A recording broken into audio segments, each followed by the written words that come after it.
This bulletin is brought to you by Good Morning Vihalia. Enjoy the warmth and indulge in the deliciousness. Good morning, good morning.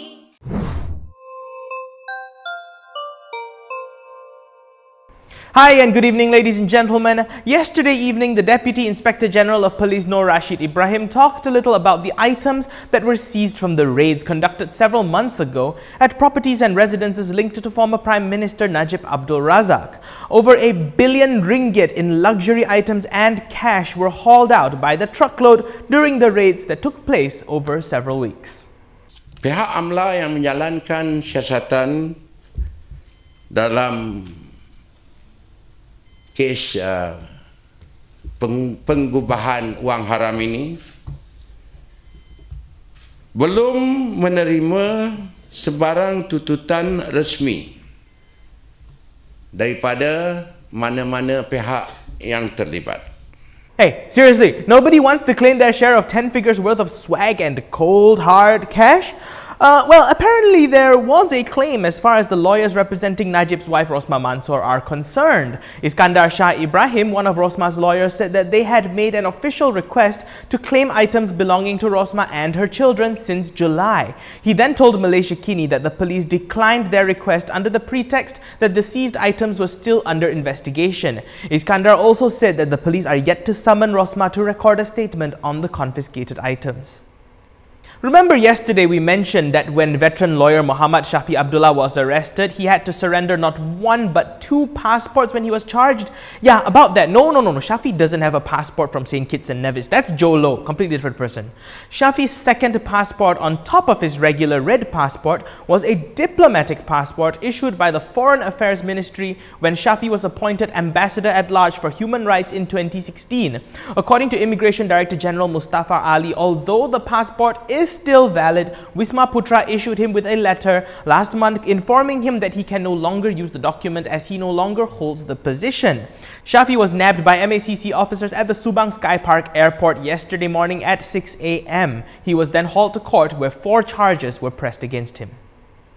I'm sure you've heard by now the viral message that Padang Rengas MP Nazri Abdul Aziz, who is an UMNO member, will campaign for PKR President-elect Anwar Ibrahim's bid to contest the parliamentary seat of Port Dickson.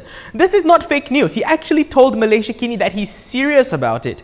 In a report by the Malay Mail yesterday, Nazri was said to have brought up a statutory declaration signed by, quote, a majority of UMNO MPs to empower its party president Ahmad Zahid Hamidi to talk with non-Barisan National component parties. Gosh, is it that difficult? Can't you just download WhatsApp? It's free. Anyway, back to the story. Nazri admits that UMNO will not be able to be in the government in the near future, but, quote, there is some common thinking among UMNO MPs that they should come back into government as early as possible and that the only way to do so is to work with PKR.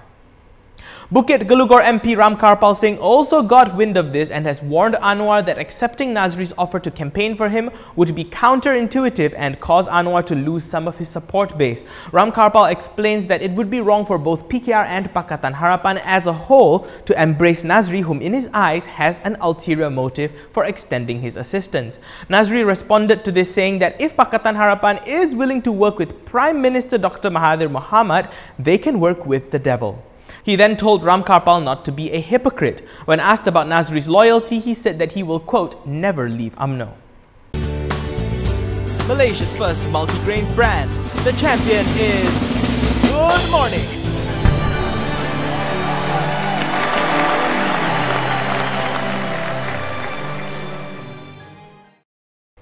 Alright, let's wrap up the week with a bit of talk about Malaysia after Barisan Nasional. No, not after GE14, after Barisan Nasional. At the past Muktamar, the party president Abdul Hadi Awang hinted at the possibility of Barisan Nasional dissolving in the future and perhaps the formation of a new opposition bloc, saying that if the alliance, which was BN's predecessor, had a lifespan, then so does Barisan. When the alliance was disbanded, BN was formed. He then went on to say that PAS was involved in it and that PAS is always willing to cooperate with anyone when it comes to the benefit of the party and of the people.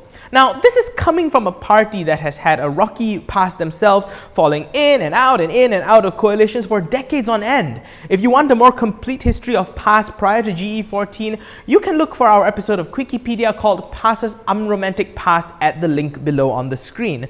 Is PAS seasoned and qualified to make a statement like that? Or are they the odd one out in virtually every coalition that they have ever found themselves in? Let's talk it out in the comments or on Twitter. Hit like, follow, subscribe and share this video. I'm Daniel Anthony. Thanks for watching. Selamat Hari Malaysia.